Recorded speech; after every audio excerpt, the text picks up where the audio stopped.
Hi സുഹൃത്തുക്കളെ, നമസ്കാരം. ഇത് ശനിയാഴ്ച രാത്രി 8:30 മണിക്ക് നടന്ന സംഭവം. ഇത് മീത്തൽപീടിയ മെയിൻ റോഡിൻ്റെ മുകളിൽ കല്യാണത്തിന് വന്നൊരു പാർട്ടി വണ്ടി നിർത്തിയിട്ട് സ്ഥലം ഇത് റോഡിൻ്റെ മുകളിൽ കയറ്റി വെച്ചിട്ട് വണ്ടി പാർക്ക് ചെയ്തിട്ട് പോയി. കാരണം അത്യാവശ്യം ചോറ് തിന്ന ബുദ്ധി ഉണ്ടെങ്കിലും ചെയ്യൂല ഇത് ഇമാതിരി പൊട്ടത്തരം.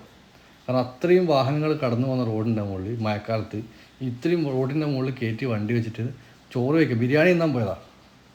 അപ്പോൾ ഈ വണ്ടീനെ അറിയുന്ന ഒരാളുണ്ടെങ്കിൽ ഇത് ഷെയർ ചെയ്ത് കൊടുത്തേ. കൃത്യമായിട്ട് ഇത് ധർമ്മട സ്റ്റേഷനിൽ ഞാൻ പെറ്റീഷൻ കൊടുത്തിട്ടുണ്ട്. ഇനി നടപടി എടുക്കുകയോ ഇല്ലെന്ന് എനിക്കറിയില്ല. കാരണം ചില കാര്യങ്ങൾക്കൊന്നും നടപടി എടുക്കാൻ തീരെ പോലീസുകാർക്ക് ഒരു ആവേശം ഉണ്ടാവില്ല. നമുക്ക് നോക്കാം, ഇതിന് നടപടി എടുക്കുകയോ ഇല്ലെന്ന് നോക്കാം. ഇത് മാക്സിമം ഷെയർ ചെയ്യുക. കാരണം ഇത് ഇടയ്ക്ക് ധർമ്മട സ്റ്റേഷനിൽ നടപടി എടുത്തില്ലെങ്കിൽ ഇത് കാണുന്ന ഏതെങ്കിലും RTO ഉദ്യോഗസ്ഥന്മാർ അല്ലെങ്കിൽ പോലീസുകാരുണ്ടെങ്കിൽ കൃത്യമായ തെളിവ് കാര്യങ്ങളെല്ലാം ഉണ്ട്. ഇത്രയും ബ്ലോക്ക് കാര്യങ്ങളെല്ലാം ആക്കി വെച്ച 2 വണ്ടിക്കെതിരെ കൃത്യമായ നടപടി കാര്യങ്ങൾ എടുക്കുക. കാരണം അത്രയും ട്രാഫിക് ബ്ലോക്ക്, ഒരുപാട് ആവശ്യങ്ങൾക്ക് പോകുന്ന ഒരുപാട് ആൾക്കാരുണ്ട്. അപ്പോൾ അവരെല്ലാം ബുദ്ധിമുട്ടിച്ചിട്ടാണ് ഈ ബിരിയാണി കണ്ടിട്ട് അവൻ്റെ വീട്ടിൻ്റെ മുറ്റത്ത് വണ്ടി വെച്ച പോലെ പോയത് പരനാറി.